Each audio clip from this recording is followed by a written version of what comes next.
संगमेश्वर तालुक्यात चित्रपटातील थरारक प्रसंगाची आठवण करून देणारी जबरी चोरीची घटना घडली आहे।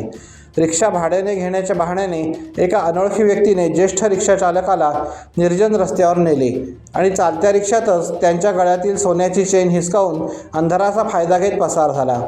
या धाडसी चोरीमुळे संगमेश्वर आणि देवरुख परिसरात मोठी खळबळ उडाली आहे। पोलिसांकडून मिळालेल्या माहितीनुसार गंगाराम तुकाराम शिंदे वय 63 राहणार कोंडगाव शिंदेवाडी तालुका संगमेश्वर हे रिक्षाचालक असून रिक्षा व्यवसाय करतात। सोमवारी दिनांक 29 जून रोजी संध्याकाळी एका अनोळखी व्यक्तीने त्यांना फोन करून रिक्षा भाड्याने हवी असल्याचे सांगितले। त्यानुसार शिंदे यांनी संबंधित व्यक्तीला रिक्षात बसवून प्रवास सुरू केला। संध्याकाळी सुमारे 6:15 ते 6:30 वाजण्याच्या दरम्यान रिक्षा मोंडेखिंड ते ढवळवाडी मार्गावर आली। मोंडेखिंडीपासून सुमारे 200 मीटर अंतरावर पोहोचताच प्रवाशांनी अचानक रिक्षा थांबवण्यास सांगितले।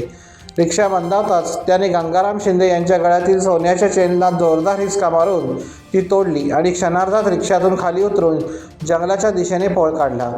अचानक घडलेल्या या प्रकारामुळे गंगाराम शिंदे यांना काही समजण्यापूर्वीच आरोपी पसार झाला। या चोरीत सुमारे 5 ग्रॅम वजनाची साखळी डिझाईनची व बदाम आकाराचे पान असलेली सोन्याची चेन चोरट्याने लंपास केली। घटनेनंतर गंगाराम शिंदे यांनी देवरुख पोलीस ठाण्यात तक्रार दाखल केली। पोलिसांनी अनोळखी आरोपीविरुद्ध जबरी चोरीचा गुन्हा नोंदवून तपास सुरू केला आहे। आरोपीने रिक्षा बोलावण्यासाठी मोबाईलवरून संपर्क साधल्यामुळे त्याचा मोबाईल क्रमांक हा तपासातील महत्त्वाचा धागा ठरणार आहे।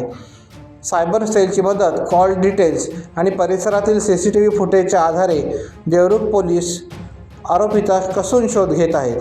ज्येष्ठ रिक्षाचालकाला लक्ष्य करून भर रस्त्यात अशा प्रकारे जबरी चोरी केल्याने परिसरात भीती आणि संतापाचे वातावरण निर्माण झाले असून आरोपीला लवकरात लवकर अटक करण्याची मागणी नागरिकांकडून होत आहे।